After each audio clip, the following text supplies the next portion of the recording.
Hey guys, welcome back to my channel and welcome to day 15 of 31 days of horrible crafts and even scarier stories. Today I've got 2 more of my own creepy tales to share with you. So sit back, relax, and enjoy my tales. When I lived with my mom and stepfather in the house that had all those strange knocking noises and bed moving, anytime I felt a presence, it always caused goosebumps in my hair to stand on edge. You know that feeling you get sometimes, just uneasy? I was, I think, around 13 or 14 at the time this happened. I was sleeping, but not deeply, and I could feel light shining on my face, as if from my bedroom light or a flashlight. This, of course, woke me up fully. So I rubbed my eyes to get the sleepies out of them and sat up in bed to see where the light was coming from.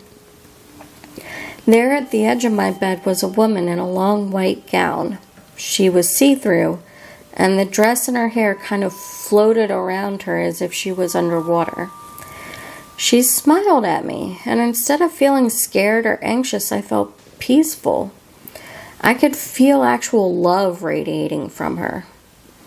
I smiled back at her as she ascended into the ceiling and disappeared. A second woman, almost identical to the first, had been standing right behind her. She also smiled at me before floating upwards and disappearing.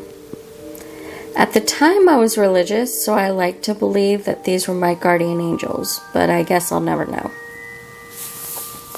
This second incident is quite short and actually happened to my eldest son when he was about 4 or 5. I was sitting in the living room with my youngest son and we were watching TV when my eldest came out of his room holding his pillow. I was washing his sheets, so I'd put his pillow up on his tall dresser so I could take the sheets off and had forgotten to put it back on his bed until the sheets and pillowcase had dried and were ready to be placed back. He had a bewildered look on his face and asked me if I had thrown the pillow at him. I then donned that same confused look and said no, and asked him why. He said he was playing with his train on his bedroom floor when the pillow came flying at his head. He then took me to his room, showed me where the pillow was, which was on the dresser as I'd left it, and then showed me where he was playing. He was on the opposite side of the room, so it's not like the pillow could have just been jostled by him playing near the dresser.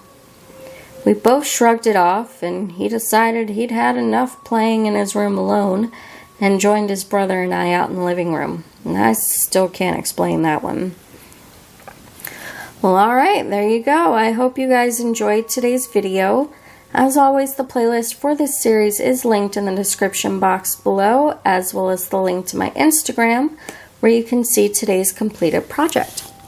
Thank you guys so much for watching, and have pleasant dreams.